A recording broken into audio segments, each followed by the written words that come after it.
Coucou les amis, je voulais vous faire une deuxième petite vidéo parce qu'aujourd'hui, depuis hier, on va dire, je suis à Fatima au Portugal. Fatima qui est un lieu de pèlerinage, comme Lourdes, il y a eu des apparitions de Marie.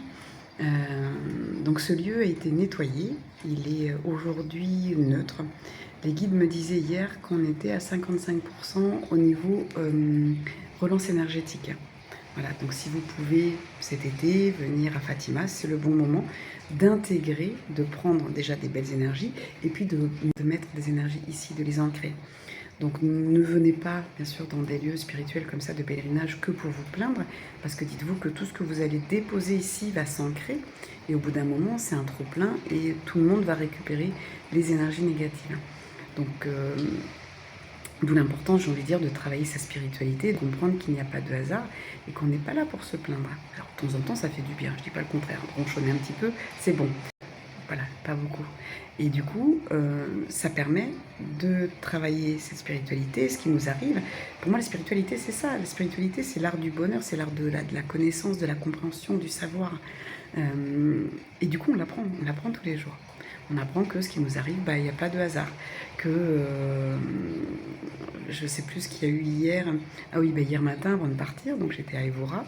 Avant de partir, je vois dans la vitrine donc, du pâtissier un petit gâteau qui m'appelle et c'était le pain de Dieu. Et je me dis, ça tombe bien parce qu'aujourd'hui, je vais quand même dans un lieu de pèlerinage. Donc je l'ai acheté et je suis partie aussitôt en bus. Donc vous voyez toutes ces petites choses-là. Alors c'est rien, vous allez me dire, si je vous parle de l'achat d'un pain. Mais même quelque chose de difficile, il n'y a pas de... Vous n'êtes pas puni. C'est ça qu'il faut entendre. On n'est pas puni. On est venu régler, on s'est mis d'accord dans notre contrat. On a dit, ok, on a signé avec des personnes pour qu'elles nous fassent du mal, pour que nous, on leur fasse du mal aussi, parce que ça marche dans les deux sens. Souvent, on voit qu'on prêche que pour sa paroisse, comme on dit, mais il faut regarder aussi le mal qu'on peut faire aux autres. Et les autres, ça peut être aussi les animaux, les insectes. On a beaucoup de choses à travailler. Et quand on travaille tout ça, on comprend que ces lieux de pèlerinage, c'est plutôt des lieux de méditation. Vous voyez, le pèlerin, il a la foi, le pèlerin, il marche pour voir ses ombres. Il marche, il est dans le silence, il est là pour comprendre. Vous voyez, donc je viens ici. Puis dans le pèlerinage, ils me disent, il y a nage. Donc on nage, et quand on nage, on s'essouffle, on va jusqu'au bout. Imaginez-vous, vous nagez d'une plage à une île, parce que c'est le seul moyen pour vous de sortir d'où vous êtes. Vous allez nager jusqu'à cette île ou ce bateau, et ça demande des efforts, et ça demande, vous voyez, de l'action. Il y a une action aussi avec les bras, avec les jambes. Les jambes pour avancer, les bras, on vient donner, on vient recevoir. Donc on met tout notre corps avec ce pèlerinage, on met tout notre corps en action, donc très souvent comme Saint-Jacques de Compostelle, Saint-François d'Assise, Fatima, c'est du pèlerinage. Donc on demande aux pèlerins, on demande à la personne de marcher, aux croyants. Parce que c'est un croyant, il croit en ce qu'il veut, bien sûr on parle de religion catholique ici, mais voilà, on peut croire en l'univers, on peut croire en la source, simplement marcher, mettre en mouvement notre corps, mettre en mouvement notre corps incarné, notre incarnation, la matière, pour faire ressortir, parce que vous savez que tout ce qui est, par exemple, kinésiologie, c'est des mémoires inscrites dans le corps physique. Donc on va venir, en se mettant en mouvement, on va venir ressortir comme avec de la danse. On peut ressortir, il y a des danses thérapeutiques aujourd'hui. Donc, vous voyez, c'est vraiment ce mouvement qui permet de faire ressortir des mémoires. Et quand vous marchez sur un chemin pendant des heures et des heures et des heures, imaginez-vous seul, sans musique bien sûr, on n'est pas dans la fuite, on est vraiment là, je fais un travail sur moi, j'acte. Et je me suis engagée dans un travail sur moi et je vais marcher, laisser ressortir des choses qui me font du mal, mais qui vont me donner peut-être une compréhension, ou tout simplement, si je n'ai pas de compréhension, je peux là, par un acte de foi, demander donc à Dieu, les anges, Jésus, Bouddha, la source qui vous croyez, je vais leur demander de m'aider à purifier par cet acte, par cet engagement de marcher jusqu'à souffrir, parce que du coup, on peut se faire des ampoules, on a mal aux jambes le soir si vous faites 20 km par jour, avec un sac à dos, c'est assez physique, mais c'est nécessaire. C'est nécessaire.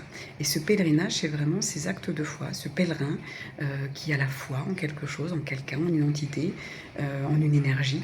Et ce pèlerin vient chercher ses ombres, il se met dans la souffrance, dans la douleur, dans la démarche de la marche. et on marche et on laisse notre cerveau sortir plein de choses, on laisse notre cœur s'ouvrir, on laisse nos émotions, si on peut, c'est super, c'est de pleurer, de laisser vraiment votre émotion. C'est vraiment important, c'est vraiment ce qui serait nécessaire pour chacun d'entre nous. C'est au moins une fois par an. Avant, on allait à confesse, c'est bien. Aujourd'hui, ça va être peut-être une confession par la marche. Donc, on va pouvoir se parler, on va pouvoir parler à notre part, notre âme, nos parts de nous. On peut parler à Dieu, on peut parler, voilà, à ceux en quoi vous croyez. Eh bien, vous lui parlez et vous laissez vos ombres et vous demandez guérison. Ça, c'est vraiment chouette. Vous voyez, c'est plein de choses. La thérapie, c'est prendre soin d'eux.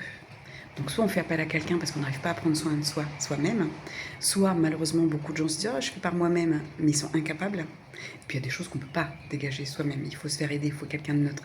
Mais il y a beaucoup de choses qu'on peut faire par soi-même. La méditation, elle est gratuite. La marche, elle est gratuite. Mais c'est pas de la marche en faisant les magasins, c'est pas de la marche en allant au supermarché et puis dire voilà, voilà j'y vais à pied, je vais chercher mon pain à pied. Non, moi je vous parle d'une vraie marche, une marche qui est difficile, une marche qui est lourde, une marche où on va déposer ce qu'on a dans le sac à dos qui ne nous appartient pas ou dont on n'a plus besoin, tout simplement.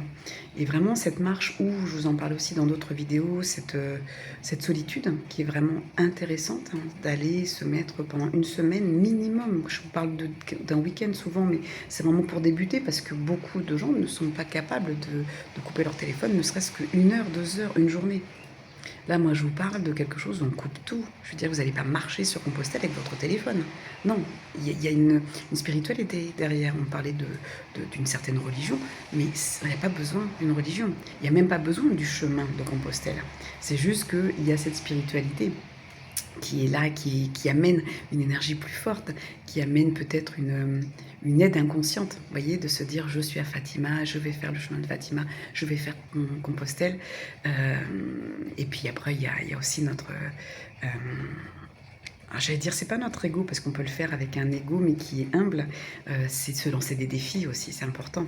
Et d'être fier de nous, de dire j'ai fait Saint-Jacques-de-Compostelle, mais dans les bonnes conditions. Parce que comme je vous dis, si vous le faites avec des amis, tout le temps en train de parler, ou accroché à votre téléphone sur les réseaux, il n'y a pas d'intérêt. C'est vraiment de couper le téléphone. Si vraiment vous ne pouvez pas faire autrement, c'est de prendre le téléphone que le soir, voir si vous avez des messages, ou le matin au réveil. Mais après, toute la journée, il y a un but, il y a un objectif derrière. Et c'est ça qu'on nous demande, c'est ça que les guides nous demandent. C'est vraiment de travailler sur nous. Mais maintenant, il faut travailler sur nous. C'est pas je donne quelque chose à un thérapeute, une thérapeute, et je le laisse se débrouiller. Non, c'est que maintenant, il faut être actif. C'est super important. Moi, très souvent, ils donnent des exercices à faire. Je travaille, moi je fais un travail sur vous, bien entendu, mais il y a aussi un travail à faire à côté. Et ça, c'est super important. Et ça va être de plus en plus comme ça, parce qu'on a besoin de s'engager. Et comme on est dans une course à la vie où on est tout le temps en train de courir dans tous les sens et comment on... Excusez-moi, c'est parce qu'il y a du bruit à côté, il y a quelqu'un qui va arriver. Quand on est tout le temps dans cette course à la vie, on se dit qu'on n'a pas le temps. Non, on ne prend pas le temps. Parce que si vous coupez le temps de passer sur les réseaux, si vous coupez le temps passé au téléphone avec quelqu'un, même si c'est agréable, si vous coupez le temps à regarder la télé, je peux vous assurer qu'on a du temps. On a du temps. On a 10 minutes minimum par jour. Tous les jours. Voilà, au moins 10 minutes. Voilà. Et quand je dis au moins... Voilà mes amis, je voulais juste vous faire un petit partage de ça. Donc aujourd'hui, voilà, à Fatima, aujourd'hui il pleut. Hier ça a été, j'ai eu une belle journée, des rayons de soleil, il y a eu quelques gouttes de pluie mais ça a été. Et aujourd'hui, voilà, ça va être beaucoup plus de pluie.